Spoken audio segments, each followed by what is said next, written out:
তোমার নাম কি? অঙ্কন কি? বাবার নাম? দাদার নাম? মায়ের নাম? গ্রামের নাম? জোরে বলো। Post office? থানা? জেলা?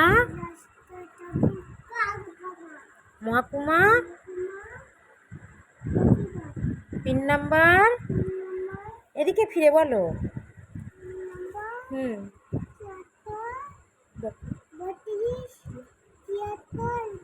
মহকুমাটা আবার বলো, শুনতে পাইনি। হ্যাঁ, বাবা বাবা বলো। বাই বন্ধুরা, এরকম করে বলতে হয়, বাই বন্ধুরা।